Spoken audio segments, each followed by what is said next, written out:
ಕಾಂಗ್ರೆಸ್ ಸರ್ಕಾರ ರೈತರ ಪರವಾಗಿ ಕಾಳಜಿ ಇಲ್ಲ. ಕಬ್ಬು ಕಾರ್ಖಾನೆ ಮಾಲಕರ ಮರ್ಜಿಗೆ ಒಳಗಾಗಿದ್ದಾರೆ. ಅದು ಬಿಜೆಪಿ ಇರ್ಬೋದು, ಕಾಂಗ್ರೆಸ್ ಇರ್ಬೋದು, ಅಲ್ಲಿರ್ತಕ್ಕಂಥ ಶ್ರೀಮಂತರ ಮರ್ಜಿಗೆ ಒಳಗಾಗಿದೆ. ರೈತರ ಪರ ಕಾಳಜಿ ಇದ್ರೆ ಯಾಕೆ ಇವರು ಕೇಂದ್ರ ಸರ್ಕಾರದ ಮೇಲೆ ಗೂಬೆ ತೋರಿಸ್ತಿದ್ರು ಅಂತೇಳಿ ಪ್ರಶ್ನೆಯನ್ನ ಮಾಡ್ತಿದ್ದಾರೆ. ಪಾಪ ತಾವು ಕಾಂಗ್ರೆಸ್ನಿಂದ ಡಿಪೆಂಡ್ ಮಾಡ್ಕೊಳಕ್ಕೆ ಬಂದಿದ್ದೀರಾ, ಎಲ್ಲರೂ ಕೂಡ ಬೆನ್ನತ್ತು ಬಿಟ್ಟಿದ್ದಾರೆ ನಿಮಗೆ, ಆಯ್ತಾ? ನಿಜವಾಗ್ಲೂ ನಾವು ಉತ್ತರ ಕೊಡ್ತೀವಿ. ನೋಡಿ ಸರ್, ಒಂದ್ ಹೇಳ್ತೀನಿ, ಇವತ್ತು ರೈತರಿಗೆ ಏನ್ ಕಷ್ಟ ಆಗಿದೆ. ಕಾಂಗ್ರೆಸ್ ಯಾವತ್ತು ರೈತರ ಪರವಾಗೇ ಇದೆ. ಇವತ್ತೇ ಅಲ್ಲ, 70 ವರ್ಷಗಳ ಆಡಳಿತದಲ್ಲೂ ಸಹ ಕಾಂಗ್ರೆಸ್ ಪರವಾಗೇ ಇದೆ. ಇವತ್ತು ಏನು ಈ ಸಕ್ಕರೆ ಕಾರ್ಖಾನೆಗಳ ಮಾಲೀಕರು ಅವರಿಗೆ ನಮಗೆ ನಷ್ಟ ಆಗ್ತಿದೆ ಅಂತ ಹೇಳ್ತಿದ್ದಾರೆ. ಅದಕ್ಕೆ ಕಾರಣ ಇದೆ ನೋಡಿ. 470 ಕೋಟಿ ಎಥನಾಲ್ ಉತ್ಪಾದನೆ ಆಗ್ತಿದೆ. ಎಷ್ಟೋ ಲಕ್ಷಗಟ್ಟಲೆ ಟನ್ ಏನ್ ಸಕ್ಕರೆ ಇದೆ ಅದು ರಫ್ತಾಗ್ತಿಲ್ಲ. ಎಥನಾಲ್ ಅನ್ನ ಕೇಂದ್ರ ಸರ್ಕಾರ ಬೈ ಮಾಡ್ತಿಲ್ಲ, ಮಾಲೀಕರಿಗೆ ಸರಿಯಾದ ಬೆಲೆ ಸಿಗ್ತಾ ಇಲ್ಲ. ಅದರಿಂದ ಅವರು ಆ ಕಾರ್ಖಾನೆಗಳನ್ನ ನಡೆಸಕ್ ಆಗ್ತಿಲ್ಲ, ರೈತರಿಗೆ ಸರಿಯಾಗಿ ಕೊಡಕ್ ಆಗ್ತಿಲ್ಲ. ಇದಕ್ಕೆ ನೇರ ಕಾರಣ ಎಥನಾಲ್ ಕೇಂದ್ರ ಸರ್ಕಾರ ತಗೊಳ್ದೇ ಇರೋದು, ಸಕ್ಕರೆ ರಫ್ತು ಆಗದೆ ಇರೋದೇ ಕಾರಣ. ಇದರಲ್ಲಿ ಪ್ರಹ್ಲಾದ್ ಜೋಶಿ ಅವರು ಸಹ ಒಡೆ ಇದೆ ಅವರಿಗೆ. ಪ್ರಹ್ಲಾದ್ ಜೋಶಿ ಅವರು ಮುಂದೆ ಬಂದು ಹೋಗಿ ಪ್ರಧಾನಮಂತ್ರಿಗಳ ಹತ್ರ ಕೇಳಿ ಇದಕ್ಕೆ ಒಂದು ಸರಿಯಾದ ನ್ಯಾಯವನ್ನ ಒದಗಿಸಬೇಕು. ಈ ನಿಟ್ಟಿನಲ್ಲಿ ರಾಜ್ಯ ಬಿಜೆಪಿ ನಾಯಕರು ಬೀದಿ ನಾಟಕ ಮಾಡಕ್ಕೆ ಬಂದಿದ್ದಾರೆ, ಬೀದಿ ನಾಟಕ ಮಾಡ್ತಾ ಇದ್ದಾರೆ. ಇವತ್ತು ವಿಜಯೇಂದ್ರ ಅವರು ಮಾಡ್ತಾ ಇರೋದು ಬೀದಿ ನಾಟಕ. ಬೀದಿ ನಾಟಕ ಮಾಡ್ತಾ ಇರೋದು ಕಾಂಗ್ರೆಸ್ ಅವರು, ಬಿಜೆಪಿ ಅವರಲ್ಲ. ಯಾರಾದ್ರೂ ಒಬ್ರು ಕಾಂಗ್ರೆಸ್ ಅವರು ಕಷ್ಟ ಸುಖ ನೋಡ್ತಾ ಇದ್ದಾರೆ. ಓಡಾಡ್ತಾ ಇದ್ದಾರೆ ಬೆಟ್ಟಿಂಗ್ ಅಲ್ಲಿ. ಯಾರು ಬಂದಿದ್ದಾರೆ ಸರ್ ಅಲ್ಲಿ? ನೋಡಿ ಅಲ್ಲಿ, ಇದು ಕಾಂಗ್ರೆಸ್ ಸರ್ಕಾರ, ನೋಡ್ಕೊಳ್ಳಿ.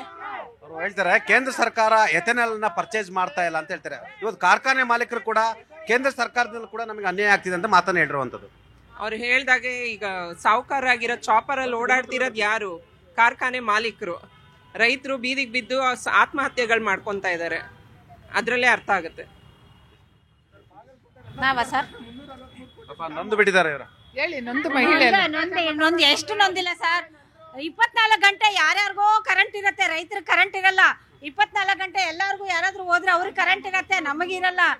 ಆಮೇಲೆ ನಮಗೆ ದಾರಿ ಸರಿಯಾಗಿರಲ್ಲ, ನಮಗ್ ರೋಡ್ ಸರಿಯಾಗಿರಲ್ಲ, ನಮ್ಗೆ ಇದು ಸರಿಯಾಗಿರಲ್ಲ. ಎಲ್ಲ ಬಿಟ್ಟಿ ಭಾಗ್ಯ ಕೊಟ್ಟು ಬಿಟ್ಟಿ ಭಾಗ್ಯ ಕೊಟ್ಟು ಹೇಳ್ಬಿಡಿ, ಜೋರಾಗಿ ಹೇಳಿ. ಬಿಜೆಪಿ ಯಾರು ತಗೋಬೇಡಿ, ಬಿಜೆಪಿ ಕಾರ್ಯಕರ್ತರು ಯಾರು ತಗೋತಾ ಇಲ್ಲ. ಬಿಟ್ಟಿ ಭಾಗ್ಯ ನಮ್ಗೆ ಯಾರಿಗೂ ಬೇಡ. ಬಸ್ಸಲ್ಲಿ ಬಂದ್ರ ಕಾರಲ್ಲಿ ಬಂದ್ರ ಸರ್ ಅಭಿವೃದ್ಧಿ ಮಾಡ್ಲಿ ಸರ್. ನೀವೇನ್ರಲ್ಲಿ ಬಂದ್ರಿ? ಕಾರಲ್ಲಿ ಬಂದ್ವಿ. ಶ್ರೀಮಂತರು ಬಸ್ಸಲ್ಲೆಲ್ಲ ಬಡವರು ತಿರ್ಗಾಡ. ಟಿಕೆಟ್ ತಗೊಳ್ತೀವಿ ಬಿಡಿ ಸರ್, ನೀವು ಅಭಿವೃದ್ಧಿ ಮಾಡಿ. ನಮಗೆ ಟಿಕೆಟ್, ನಾವು ದುಡ್ಡು ಟಿಕೆಟ್ ತಗೊಳ್ಳೋಷ್ಟು ಶಕ್ತಿ ಇದೆ ಸರ್. ನಾವು ಬಸ್ಸಲ್ಲಿ ಹೋಗೋದಾದ್ರೆ ಪರವಾಗಿಲ್ಲ, ಟಿಕೆಟ್ ತಗೋತೀವಿ. ನೀವು ಅಭಿವೃದ್ಧಿ ಮಾಡಿ, ರೋಡ್ ಸರಿ ಮಾಡಿ. ನಿಮ್ಮನ್ನ ಕೇಳಿಲ್ಲ. ಸ್ಕೂಲ್ ಫ್ರೀ ಮಾಡಿ ಅಂತ ಕೇಳಿದ್ವಿ, ಮುದುಕರಿಗೆ ಮೆಡಿಕಲ್ ಫ್ರೀ ಮಾಡಿ ಅಂತ ಕೇಳಿದ್ವಿ. ನಾವು ಟಿಕೆಟ್ ಫ್ರೀ ಕೇಳಿಲ್ಲ. ಇವಾಗವರೆಗೂ ರೈತರಿಗೆ ಎಲ್ಲ ಬಂದಿರೋದಂದ್ರೆ ಕೇಂದ್ರದಿಂದ ಕಿಸಾನ್ ಸಮ್ಮಾನ್ ಯೋಜನೆ ಸುಮಾರಷ್ಟೊಂದು ಇದು ನರೇಂದ್ರ ಮೋದಿ ಸರ್ಕಾರ ಬಂದ್ಮೇಲೆ ಮಾಡಿದ್ದಾರೆ. ಇಲ್ಲಿ ರಾಜ್ಯ ಸರ್ಕಾರ ಕಾಂಗ್ರೆಸ್ ಬಂದ್ಮೇಲೆ, ಗ್ಯಾರಂಟಿ ಬಂದ್ಮೇಲೆ ಎಲ್ಲಾ ಬೆಲೆ ಜಾಸ್ತಿ ಮಾಡಿದ್ದಾರೆ. ಕರೆಂಟು, ನೀರು, ಗೊಬ್ಬರ, ಇನ್ಕ್ಲೂಡಿಂಗ್ ರೋಡ್ ಟ್ಯಾಕ್ಸ್ ಎಲ್ಲ ಅದು ಜಾಸ್ತಿ ಆದ್ಮೇಲೆ ಅದಕ್ಕೆ ತಕ್ಕನಾಗೆ ರೈತರಿಗೆ ನೀವು ನ್ಯಾಯ ಕೊಡಿ. ಅವ್ರ ಬೆಳೆಗೆ ಕರೆಕ್ಟ್, ಅವ್ರು ಬೆಳೆದಿರೋ ಬೆಳೆಗೆ ಕರೆಕ್ಟ್ ಆಗಿ ಒಂದು ಇದು ಕೊಡಿ, ರೇಟ್ ಕೊಡಿ. ಕೇಂದ್ರ ಕೊಟ್ಟಿದೆ. ಇವರು ಕಾಂಗ್ರೆಸ್ ಅವರು ಪ್ರಹ್ಲಾದ್ ಜೋಶಿ ಮೇಲೆ ಇಡ್ತಾ ಇದ್ರಲ್ಲ, ಇಲ್ಲಿಂದ ನಾಯಕರು ಏನ್ ಮಾಡ್ತಾ ಇದಾರೆ ಸರ್? ಇಷ್ಟೊಂದ್ ಜನ MLA ಕುಣ್ಸ್ಬಿಟ್ಟು ಅಲ್ಲಿ ಮಿನಿಸ್ಟರ್ ಮಾಡಿದಾರಲ್ಲ, ಹೋಗಿ ನೀವು ಕೇಂದ್ರದಲ್ಲಿ ಕೇಳಿ, ರಾಜ್ಯದಲ್ಲಿ ಹಿಂಗ್ ಗಲಾಟೆ ಮಾಡ್ತಾ ಇದಾರೆ ರೈತರು ಅಂತ. ಯಾಕೆ ನಿಮ್ಗೆ ಅದೇನು ಕಾಣಿಸ್ತಾ ಇಲ್ವಾ? ಬರೀ ಕುರ್ಚಿ ಮಾತ್ರ ಕಾಣಿಸ್ತಾ ಇದೆಯಾ DK ಶಿವಕುಮಾರ್ ಮತ್ತೆ ಸಿದ್ದರಾಮಯ್ಯ ಅವ್ರಿಗೆ? ಅತಿವೃಷ್ಟಿ ಅನಾವೃಷ್ಟಿ ಆಗಿ ಬೆಳೆಗಳು ಉಳಿದಿರೋದೇ ಅಲ್ಲಿ ಸ್ವಲ್ಪ, ಅದಕ್ಕೂ ಸಹಿತ ನಟಿಕ ಬೆಳೆಗಳನ್ನ ಕೊಡ್ತಾ ಇಲ್ಲ. ಒಂದು ಕಬ್ಬಿನ ಜೊಲ್ಲೆ ಮುರಿದು ನೋಡ್ಲಿ, ಒಂದು ಕಬ್ಬಿನ ಗುಮ್ಮೆ ಕಟಾವ್ ಮಾಡಿ ನೋಡ್ಲಿ, ಕೈಗಳು ಎಷ್ಟು ಕುಯ್ಕೊಂಡು ಹೋಗ್ತವೆ, ಮೈ ಕೈ ಎಲ್ಲಾನು. ಮತ್ತೆ ನಮ್ದಿಲ್ಲ ರೈತರ. ಹೌದು ಸರ್, ನಾವು ಪಗಾರ ರೈತರೇ, ನಾವು ರೈತರ ಮಗಳೇ. ನಾನು ಹೌದು, ನಮ್ದು ಕಬ್ಬಿನ ತೋಟ ಇತ್ತು, ಅದ್ರ ಬಗ್ಗೆ ಎಲ್ಲ ನನಗೆ ಗೊತ್ತಿದೆ. ಈಗ ಚಪ್ಪೆ ಗಿಡ ಇದೆ ಸರ್. ಸರ್, ಈ ಸರ್ಕಾರ ಬಂದು 2.5 ವರ್ಷ ಆಯ್ತು. ಮಾತಿಗೆ ಮುಂಚೆ ಇವರು ನನಗೆ ಆ ಕುರ್ಚಿ ಬೇಕು, ಈ ಕುರ್ಚಿ ಬೇಕು ಅಂತ ಕಿತ್ತಾಡ್ತಾ ಇದ್ದಾರೆ. ಇವ್ರು ಕಿತ್ತಾಡ್ತಾ ಇರ್ಬೇಕಾದ್ರೆ ರೈತರು ಈರುಳ್ಳಿ, ಆಲೂಗೆಡ್ಡೆ, ಎಲ್ಲಾ ತರಕಾರಿಗಳಿಗೂ ಬೆಂಬಲ ಬೆಲೆ ಕೊಡದೇನೆ ಎಲ್ಲರೂ ರೋಡಿಗೆ ಸುರಿತಾ ಇದ್ದಾರೆ. ಈಗ ಕಬ್ಬಿನ ಬೆಳೆ ಬಂದಾಗ ಈ ಗಲಾಟೆ ಕೇಳ್ತಾ ಇದ್ರೆ ಇವರು ಬೇರೆ ಕಡೆಗೆ ಮನಸ್ಸು ತಿರುಗಿಸಿ ಡೈವರ್ಟ್ ಮಾಡ್ತಾ ಇವರು ರಾಜಕಾರಣ ಮಾಡೋದಕ್ಕೆ ಯಾರು ಹೋಗಿಲ್ಲ. 2 ದಿವಸದಿಂದ ಯಾರು ಹೋಗಿಲ್ಲ. ಈಗ ಭಾರತ ನಿಂತಿರೋದೇ ಬೆನ್ನೆಲುಬಾಗಿ ವ್ಯವಸಾಯ. ರೈತರ ಮಕ್ಕಳು ಅದನ್ನೇ ನೆಚ್ಕೊಂಡು ಜೀವನೋಪಾಯ ಮಾಡ್ತಾ ಇದ್ದಾರೆ. ಇವತ್ತು ಎಷ್ಟೋ ಜನ ಜೀವನೋಪಾಯ ಈಗ ಅತಿವೃಷ್ಟಿ ಅನಾವೃಷ್ಟಿ ಇದಾಗಿಂದ ಒಂದೊತ್ತು ಊಟಕ್ಕೂ ಕಷ್ಟ ಆಗಿದೆ, ರೈತರ ಮಕ್ಕಳು ಓದ್ಸಕ್ಕೂ ಕಷ್ಟ ಆಗಿದೆ ಸರ್. ಈಗ ಒಂದು ಎಜುಕೇಶನ್ ಕೊಡಕ್ ಆಗ್ತಾ ಇಲ್ಲ ಸರಿಯಾಗಿ. ಇವತ್ತು ಎಷ್ಟೋ ಜನ ಜಮೀನ್ ಮಾರ್ಕೊಂಡು ಬೆಂಗಳೂರಿಗೆ ಬಂದು ಜೀವನೋಪಾಯ ಮಾಡ್ತಾವ್ರೆ. ಈತ ಜಮೀನು ಇಲ್ಲ, ಈತ ಜೀವನೋಪಾಯನೂ ಮಾಡಕತ್ತಿಲ್ಲ. ಅಂತರ್ಪಿಚಾಚಿ ಆಗ್ಬಿಟ್ಟ ರೈತರುಗಳು. ನೀವು ಇವತ್ತು ರೈತರ ಪರ ಕಾರ್ಯಕ್ರಮ ಹಮ್ಮಿಕೊಂಡಿದ್ದೀರಾ ಅಲ್ವಾ ಸರ್? 100 ಜನ ರೈತರ ಪರ ಬಂದಿದ್ದೀವಿ ಸರ್ವ ಪಕ್ಷಗಳಿಂದ. ಕಾಂಗ್ರೆಸ್ ಪಕ್ಷದಿಂದ ಏಕ ಮಹಿಳೆ ಬಿಟ್ರೆ ಯಾಕೆ ಬಂದಿಲ್ಲ ಉತ್ತರ ಕೊಡಕ್ಕೆ? ಅವ್ರಿಗೆ ತಾಕತ್ತಿಲ್ವಾ? ರೈತರ ಪರ ಅಂತಾರೆ. ಎಲ್ಲಿದೆ ರೈತರ ಪರ ಸರ್ಕಾರ? ನೀವೇ ಹೇಳಿ ಸರ್ ಉತ್ತರ. ಎಷ್ಟು ಜನ ಬಂದವ್ರು ಕಾಂಗ್ರೆಸ್ ಇಂದ? ನೀವೇ ಮಾತಾಡಿ ಸರ್. ಒಬ್ರು ಬಂದವ್ರು 100 ಜನ ನಾವಿದ್ದೀವಿ ರೈತರ ಪರ. ಅಷ್ಟು ಅವ್ರಿಗೆ ರೈತರ ಪರ ಮಾತಾಡಕ್ಕೆ ತಾಕತ್ತಿಲ್ಲ ಸರ್. ಈ ಸರ್ಕಾರ ರೈತ ವಿರೋಧಿ ಸರ್ಕಾರ ಸರ್. ಈ ಸರ್ಕಾರ ರೈತ ವಿರೋಧಿ ಸರ್ಕಾರಕ್ಕೆ ಇದೇ ಉತ್ತರ ಸರ್. ಸರ್, ಈಗ ದೇಶದ ಬೆನ್ನೆಲುಬು ರೈತ ಅಂತ ಹೇಳ್ತೇವೆ. ಈಗ ಎಲ್ಲರೂ ಅದನ್ನೇ ಹೇಳ್ತಾರೆ. ಬರೀ ಅದು ಗಾದಿಗೆ ಮಾತ್ರ ಸೀಮಿತವಾಗಿದೆ. ಸಿದ್ದರಾಮಯ್ಯರು ಏನಾರ ಒಂದು ಸಹಾಯ ಮಾಡ್ತಾ ಇದ್ರು ಅಂದ್ರೆ ಅದನ್ನ ದೊಡ್ಡದಾಗಿ ವೈಭವೀಕರಿಸ್ತಾರೆ. ಸೈಲೆಂಟ್ ಆಗಿ ರೇಟ್ಗಳೆಲ್ಲ ರೈಸ್ ಮಾಡ್ತಾರೆ. ಸೈಲೆಂಟ್ ಆಗಿ ಯಾವುದೇ ರೇಟ್. ಮೊನ್ನೆ ಇನ್ನ 3 ದಿನ ಆಗಿಲ್ಲ 400 ರೂಪಾಯಿ ಇದ್ದ ತುಪ್ಪದ ರೇಟ್ನ 490 ರೂಪಾಯಿ ಮಾಡಿದ್ರು. ಬೇಡ ಬಿಡಿ, ತುಪ್ಪ ತಿನ್ಬೇಡಿ ನೀವು. ತಿನ್ನೋದು ಬಿಡೋದು ಜನರಿಗೆ ಸರ್. ಗ್ರಾಹಕರಿಂದ ಕಿತ್ಕೊಳ್ಳೋದು ಹೇಳಿ ಸರ್. ಗ್ರಾಹಕರಿಂದ ಯಾವ ರೀತಿ ಕಿತ್ಕೊಂತಾರೆ ನೈಸ್ ಆಗಿ ಅಂತ ಅದನ್ನ ಯೋಚನೆ ಮಾಡಿ. ಇವಾಗ ರೈತರಿಗೆ ಯಾವ ರೀತಿ ಒಂದು ಏನಾದ್ರು ಲಾಭ ಕೊಡ್ಬೇಕು, ಅವ್ರಿಗೆ ಒಳ್ಳೆ ಒಂದು ರೇಟ್ ಕೊಡ್ಬೇಕು ಅಂದ್ರೆ ಎಷ್ಟು ಯೋಚನೆ ಮಾಡ್ತಾರೆ. ಹಂಗಾಗಿ ತುಪ್ಪ ತಿನ್ಬಾರ್ದು ಅಂತ ಇದೆಯಾ? ಸಾಲ ಮಾಡಿ ಆದ್ರೂ ತುಪ್ಪ ಹೇಳೋದು ತಿನ್ನೋರು ತಿಂತಾರೆ, ನೀವು ತಿನ್ನೋದು ಬೇಡ. ನಾವೇ ತಿನ್ಬಾರ್ದು. ನಾವು ಸಾಲ ಮಾಡಿ ಆದ್ರೂ ತಿಂತೇವೆ, ಕೂಲಿ ಮಾಡಿ ಆದ್ರೂ ತಿಂತೇವೆ. ಸಾಲ ಮಾಡಿದ್ರೆ ತುಪ್ಪ ತಿನ್ನಕ್ ರೆಡಿ ಇದೀರಾ? ಸಾಲ ಮಾಡೋರ ಇವ್ರು ಬಂದಾಗಿಂದ ಹಾಲಿಂದ ಆಲ್ಕೋಹಾಲ್ವರೆಗೂ ಪ್ರತಿದಿನ ರೇಟ್ ಜಾಸ್ತಿನೇ ಹೊರ್ತು. ನೀವು ಕುಡಿಯೋದು ಕಡಿಮೆ ಮಾಡಿದ್ರಾ ರೇಟ್ ಜಾಸ್ತಿ ಆದ್ಮೇಲೆ? ಕುಡಿಯೋದಿಲ್ಲ ನಾವು, ರೇಟ್ ಜಾಸ್ತಿ ಆಗ್ಬಿಟ್ಟಿದ್ದೀವಿ. ಎಲ್ಲಿಂದ ಕುಡಿಯೋಣ? ಕುಡಿಯೋಕೆ ಆಗಲ್ಲ. ಬಟ್ ನಿಜ ಹೇಳ್ಬೇಕಾದ್ರೆ ಕುಡುಕರಿಂದಾನೆ ಬದುಕಿರೋದು ಈ ಸರ್ಕಾರ. ಸರ್ ರೈತರಿಗೆ ನ್ಯಾಯ ಸಿಗ್ಬೇಕಂತ ಕೇಳ್ಕೊತೀನಿ. ರಾಜ್ಯ ಸರ್ಕಾರಕ್ಕೆ ಅಷ್ಟೇ ಕೇಳೋದು, ರೈತರಿಗೆ ಮೋಸ ಮಾಡಬೇಡಿ, ಅವ್ರಿಗೆ ನ್ಯಾಯ ಕೊಡಿ ಅಂತ ಕೇಳ್ತೀವಿ ಸರ್. ಈಗ ರೈತ ಏನಾದ್ರು ಇದೇ ರೀತಿ ಮುಂದುವರೆದ್ಬಿಟ್ಟು ಅವ್ನ್ ಬೆಳೆ ಬೆಳೆಯೋದನ್ನ ನಿಲ್ಸ್ಬಿಟ್ರೆ ಎಲ್ಲಾರು ಮಣ್ಣು ತಿನ್ಬೇಕಾಗುತ್ತೆ ಸರ್. ನಿಜವಾಗ್ಲೂ ಮಣ್ಣು ತಿನ್ಬೇಕಾಗುತ್ತೆ. ಇವ್ರು ಏನು ಅಧಿಕಾರದ ದಾಹ ಇದೆಯಲ್ಲ ರಾಜ್ಯ ಸರ್ಕಾರಕ್ಕೆ, ನಾನ್ ಮುಖ್ಯಮಂತ್ರಿ ಅಂದ್ಬಿಟ್ಟು ಏನು ಬಿಜೆಪಿ ಅವರಿಗೆ ಅಧಿಕಾರ ದಾಹ ಇಲ್ಲ. ಸನ್ಯಾಸಿಗಳು ಬಿಜೆಪಿ ಆಫೀಸ್ ಬಾಗ್ಲಾಕ್ಬಿಡಿ. ನಾವ್ ಎಲ್ಲಾ ವಿಚಾರದಲ್ಲೂ ರಾಜಕೀಯ ಮಾಡಕ್ ಹೋಗಲ್ಲ ಸರ್. ಬಿಜೆಪಿ ಆಫೀಸ್ ಬಾಗ್ಲಾಕ್ಬಿಡಿ, ಅಧಿಕಾರ ಬೇಡ ಅಂದ್ಮೇಲೆ.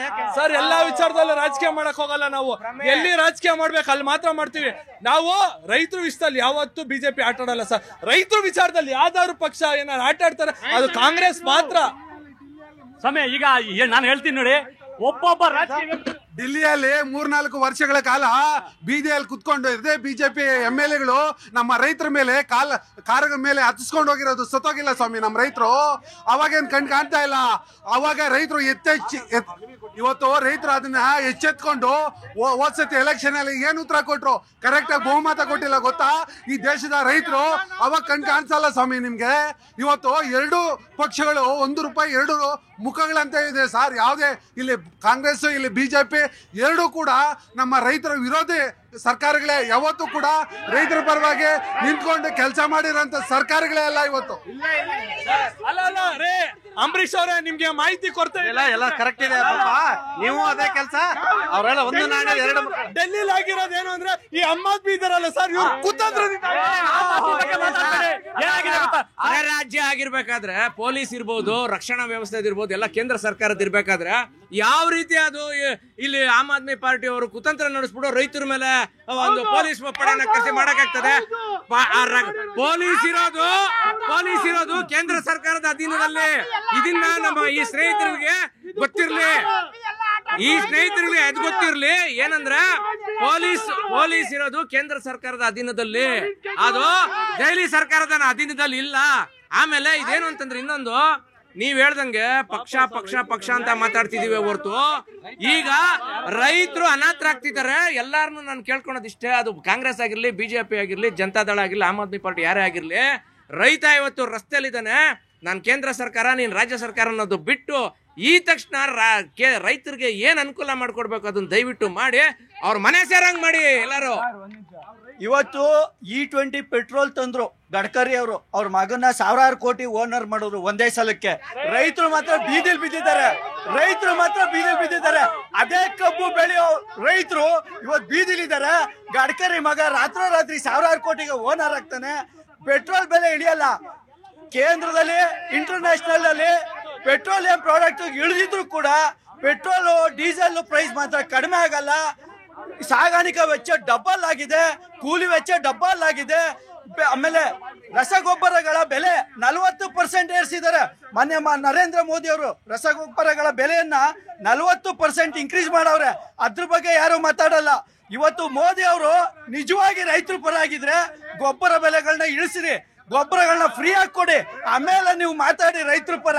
ಬರೀ ನಿಮ್ಮ E20 ಪೆಟ್ರೋಲ್ ಮಾಡ್ಕೊಂಡು ಜನರು ಕಾರ್ಗಳಿಗೆ ಹೊಗೆ ಹಾಕ್ತಾ ಇವ್ರೆ ಇವರು. ಅದನ್ನು ಒಂದು 5% 10% ಅಂತ ವಿದೇಶಗಳಲ್ಲಿ ಇಟ್ಟರೆ 20% ಮಾಡಿ ಇವತ್ತು ಜನರುಗಳ ಸ್ಕೂಟರ್ಗಳು ಕಾರ್ಗಳು ಹೊಗೆ ಹಾಕೊಂಡು ಕೂತವೆ. ಅಂದ್ರೆ ಇವರ ಪ್ರಾಫಿಟ್ಗೋಸ್ಕರ ಜನರನ್ನ ರೈತರನ್ನ ಶೋಷಣೆ ಮಾಡ್ತಾ ಇರೋದು ಕಾಂಗ್ರೆಸ್ ಮತ್ತೆ ಬಿಜೆಪಿ ಸರ್ಕಾರಗಳು. ಸರ್, ನಮ್ಮನ್ನ ಆಳುತ್ತಿರುವ ಮಹಾನಾಯಕರಿಗೆ ಒಂದು ವಿನಂತಿ, ನಗರ ನಡಿಗೆ ಮಾಡ್ತಾ ಇದಾರಲ್ಲ, ಸ್ವಲ್ಪ ಹಳ್ಳಿ ನಡಿಗೆನೂ ಮಾಡಿ. ಜೊತೆಗೆ ಒಂದು ರಿಕ್ವೆಸ್ಟ್, ನಡಿಗೆನೇ ಮಾಡಿ. ಯಾಕಂದ್ರೆ ಕಾರು ಬೈಕ್ ಹೋಗಕ್ ಆಗಲ್ಲ, ಗುಂಡಿ ಬಿದ್ಬಿಟ್ಟವ. ಆ ನಡಿಗೆ ಮಾಡ್ಕೊಂಡು ಸ್ವಲ್ಪ ಹಳ್ಳಿಗಳನ್ನು ನೋಡಿ. ನಗರ ರೈತರಾಗಿ ಹುಟ್ಟಿರೋದು ತಪ್ಪ ಈ ದೇಶದಲ್ಲಿ. ಇವತ್ತು ಕಾರ್ಪೊರೇಟ್ ಕಂಪ್ನಿಯಲ್ಲಿ ಮನೆಗಳು ಕುತ್ಕೊಂಡು ಅವ್ರ ಆಫೀಸ್ಗಳಲ್ಲಿ ಕುತ್ಕೊಂಡು ರೇಟ್ನ ಅಂದ್ರೆ ಒಂದು ಟೀ ಶರ್ಟ್ ಒಂದು ಪ್ಯಾಂಟ್ ರೇಟ್ನ ಡಬಲ್ ಮಾಡ್ತಾರೆ. ಅದೇ ಒಬ್ಬ ರೈತ ಒಂದು ಹಾಲಿನ ಬೆಲೆ ಜಾಸ್ತಿ ಮಾಡ್ಬೇಕಂದ್ರೆ ಬೀದಿಯಲ್ಲಿ ಕುತ್ಕೊಂಡು ಹೋರಾಟ ಮಾಡ್ಬೇಕಾ? ನಾವು ಯಾವ ದೇಶದಲ್ಲಿ ಇದೀವಿ? ಇವತ್ತು ಡಾಕ್ಟರ್ BR ಅಂಬೇಡ್ಕರ್ ಕೊಟ್ಟಿರ್ತಕ್ಕಂಥ ಸಂವಿಧಾನದಲ್ಲಿ ಇವತ್ತು ನಾವು ಹೋರಾಟಗಳು ಮಾಡ್ತಾ ಇದೀವಿ. ಸರ್, ಕೇಳೋದಿಷ್ಟೇ ಸರ್, ಯಾವುದೇ ಪಕ್ಷ ಏನೇ ಇರಲಿ ರೈತರಿಗೆ ಆದಷ್ಟು ಬೇಗ ಪರಿಹಾರ ಕಂಡಿಡ್ಕೊಂಡು ಕೊಡಿ. ಹೀಗೆ ವಾರ 10 ದಿನಗಟ್ಟಲೆ ಕಾಯ್ಸಕ್ಕೆ ಹೋಗಬೇಡಿ. ಅದು ಶಾಪ ಮಾತ್ರ ನಿಮಗೆ ಬಿಟ್ಟಿದ್ದಲ್ಲ. ಸರ್, AAP ಇಷ್ಟೊಂದೆಲ್ಲ ಮಾತಾಡುತ್ತಲ್ಲ, ಇದುವರೆಗೂ ಇವರಾಗಿ ಕಬ್ಬಿನ ಬೆಳೆ ಸಮಸ್ಯೆನೇನಾದ್ರೂ ಬಗೆಹರಿಸಕ್ ಹೋಗಿದಾರಾ? ಸರ್, ಇದು ಪಕ್ಷ ಹೆಂಗೆ ಅಂದ್ರೆ ಸರ್, ಇವ್ರದ್ದು ಕಾಂಗ್ರೆಸ್ ಸರ್ಕಾರ 54 ವರ್ಷ ಆಡಳಿತ ಮಾಡಿದೆ ನಮ್ಮ ದೇಶದಲ್ಲಿ, ಏನು ಮಾಡಿಲ್ಲ. ನಾವು ಈಗ ನಮ್ಮ ಸರ್ಕಾರ ಇದ್ದಾಗ ಬೊಮ್ಮಾಯಿ ಇದ್ದಾಗ 25,000 ರೂಪಾಯಿ ಇತ್ತು, 25,000 ರೂಪಾಯಿ ಇತ್ತು TCಗೆ, ಟ್ರಾನ್ಸ್ಫಾರ್ಮರ್ಗೆ. ಇವತ್ತದು 3 ಲಕ್ಷ ಆಯ್ತು. ಸರ್, ನಮ್ಮ ಸರ್ಕಾರ ಬಂದಾಗಿಂದ ಅಭಿವೃದ್ಧಿ ಸರ್ಕಾರ ಆಗಿದೆ. ಇವತ್ತು ಈ ಸರ್ಕಾರದಲ್ಲಿ ಗುಂಡಿ ಮುಚ್ಚಕ್ಕಾಗ್ತಿಲ್ಲ. ಗುಂಡಿ ರಸ್ತೆ ಇವತ್ತು ಕಾಂಗ್ರೆಸ್ ಸರ್ಕಾರ ಕುರ್ಚಿ ಕಚ್ಚಾಟ ಬಿಟ್ಟು ರೈತರ ಸಮಸ್ಯೆಗಳ ಪರಿಹಾರ ಹುಡುಕ್ಬೇಕು ಅಂತ ಕೇಳ್ಕೊಂತ ಇದ್ದೀವಿ. ಸರ್, ದಯವಿಟ್ಟು ರಾಜ್ಯ ಸರ್ಕಾರಕ್ಕೆ ನಂದು ಒಂದೇ ಒಂದು ಇದು ಏನು ಅಂದ್ರೆ, ಬೆಂಗಳೂರಲ್ಲಿ ಗುಂಡಿ ಮುಚ್ಚಿದ್ರು ಚಿಂತೆ ಇಲ್ಲ, ದಯವಿಟ್ಟು ರೈತರನ್ನ ಮಾತ್ರ ಗುಂಡಿ ಹಾಕಿ ಮುಚ್ಚಬೇಡಿ ಸರ್. ಸರ್, ಈಗ ರೈತರ ಹೋರಾಟಗಳು ಏನು, ಈ ಮೊದಲು ಸಹ ಕೇಂದ್ರ ಸರ್ಕಾರ ಏನು ರೈತ ಕಾಯ್ದೆಗಳನ್ನ ತಂತು, ಅವತ್ತಿನ ದಿವಸ ದೇಶವ್ಯಾಪಿಯಾಗಿ ಈ ಒಂದು ಹೋರಾಟಗಳು ನಡೀತು. ಅವತ್ತು ಬಿಜೆಪಿ ಸರ್ಕಾರ ಯಾವ ರೀತಿ ಅದಾನಿಗೆ ಸಪೋರ್ಟ್ ಮಾಡ್ತಾ ಗೋದಾಮುಗಳನ್ನ ರಚಿಸಿತು, ಎಷ್ಟು ಜನ ರೈತರು ಸತ್ರು, 3 ತಿಂಗಳ ಕಾಲ ಗಡಿ ಭಾಗದಲ್ಲಿ ಚಳಿಯಲ್ಲಿ ರೈತರು ನಿಂತರು, ಎಷ್ಟೋ ಜನ ರೈತರು ಪ್ರಾಣ ತ್ಯಾಗ ಮಾಡಿದ್ರು. ನರೇಂದ್ರ ಮೋದಿ ಅವರು ತಿರುಗೂ ಸಹ ನೋಡ್ಲಿಲ್ಲ. ಅಲ್ಲೇ ಗೊತ್ತಾಗುತ್ತೆ ಈ ಬಿಜೆಪಿ ಅವರು ಎಷ್ಟು ರೈತ ವಿರೋಧಿಗಳು. ಅದಲ್ಲದೆ ಬಿಜೆಪಿ ಸಂಸದರಾದ ತೇಜಸ್ವಿ ಸೂರ್ಯ ಅವರು ರೈತರಿಗೆ ದುಡ್ಡು ಕೊಟ್ರೆ ಏನ್ ಬರುತ್ತೆ, ನಾವು ಸೈನಿಕರಿಗೆ ಕೊಡೋಣ ಅಂತ ಒಂದು ಸ್ಟೇಟ್ಮೆಂಟ್ ನ ಹಾಕಿ ಡಿಲೀಟ್ ಮಾಡ್ತಾರೆ. ಇಂತಹ ಆಲೋಚನೆ ಇರುವ ಸಂಸದರು ಇರುವಂತಹ ಪಕ್ಷ ಬಿಜೆಪಿ ಯಾವತ್ತಿದ್ರು ರೈತರ ವಿರೋಧಿಗಳೇ. ಯಾವ ಪಕ್ಷ ಅಲ್ಲ, ಫಸ್ಟ್ ರೈತನ ಉದ್ಧಾರ ಮಾಡೋದು ಹೇಳಕ್ ಹೇಳ್ರಿ ಸರ್. ರಾಜ್ಯ ಸರ್ಕಾರ ಹೋಗಿ ರೈತ ನೋಡಕ್ ಹೇಳ್ರಿ, ಪರಿಹಾರ ಕೊಡಿ ಎಲ್ಲರಿಗೂ. ವ್ಯವಸಾಯ ನೀನ್ ಸಹಾಯ ಬೇಡ, ನಾವು ಬದುಕ್ಬೇಕು, ರೈತರು ಬದುಕ್ಬೇಕು. ಸಿದ್ದರಾಮಯ್ಯ ಹೋಗ್ಬಿಟ್ಟು ಮೀಟಿಂಗ್ ಮಾಡ್ಕೊಂಡೆಲ್ಲ ವ್ಯವಸ್ಥೆ ಮಾಡ್ತಾ ಇದಾರೆ, ರೈತರಿಗೆ ಒಳ್ಳೇದಾಗುತ್ತೆ. ನಮ್ ನರೇಂದ್ರ ಮೋದಿ ತರ ಬಾರ್ಡ್ರಲ್ಲಿ 900 ರೈತರು ಸತ್ತವಾಗ ಯಾರು ಹೋಗಿಲ್ಲ. ಇವತ್ತು ಸಿದ್ದರಾಮಯ್ಯ ಅವ್ರದ್ದು ಕಷ್ಟ ಸುಖ ಕೇಳ್ಕೊಂಡು ಇವತ್ತು ಮಾಡ್ತಾ ಇದಾರೆ. ಎಲ್ಲ ರೈತರಿಗೆ ಒಳ್ಳೇದಾಗಿ ಆಗುತ್ತೆ ಸರ್. ಹಂಗಾರೆ ಎಷ್ಟೊಂದು ರೈತರು ನೇಣು ಹಾಕೊಂಡಿದಾರಲ್ಲ, ಸಿದ್ದರಾಮಯ್ಯ ಅವ್ರು ಹೋಗಿದ್ರ? ಸರ್, ಕ್ಯಾಬಿನೆಟ್ ಸಚಿವರೆಲ್ಲನೂ ಕೈಗಾರಿಕೆಲಿರೋರೇನೆ, ರೈತರಿಗಂತ ಯಾರಿಗೂ ಬೇಕಾಗಿಲ್ಲ. ಸರ್, ಯಾರೇನೇ ಮಾಡ್ಲಿ ಸರ್, ರೈತರಿಗೆ ಒಳ್ಳೇದಾಗಬೇಕು ಅನ್ನೋದು. ಈಗ ಒಬ್ಬ ಅಧಿಕಾರಿ ಆಗ್ಲಿ, ಒಬ್ಬ CM ಆಗ್ಲಿ, ಒಬ್ಬ ಮುಖ್ಯಮಂತ್ರಿಗಳು ಯಾರೇ ಆಗ್ಲಿ ರೈತರಿಗೆ ಒಳ್ಳೇದಾಗಬೇಕು ಸರ್. ಗ್ಯಾರಂಟಿಯಿಂದ ಏನಾದ್ರು ಗ್ಯಾರಂಟಿಯಿಂದ ಏನು ಆಗಲ್ಲ. ಎಲ್ಲ ಬಿಜೆಪಿ ಅವರು ಬಿಜೆಪಿ ಕಾರ್ಯಕರ್ತರು ಬಿಜೆಪಿ ಸಪೋರ್ಟರ್ಸ್ ಎಲ್ಲ ಗ್ಯಾರಂಟಿ ಬೇಡ ಅಂತ ಜೋರಾಗಿ ಹೇಳಿ ಇಲ್ಲಿಂದ. ಗ್ಯಾರಂಟಿ ಬೇಡ,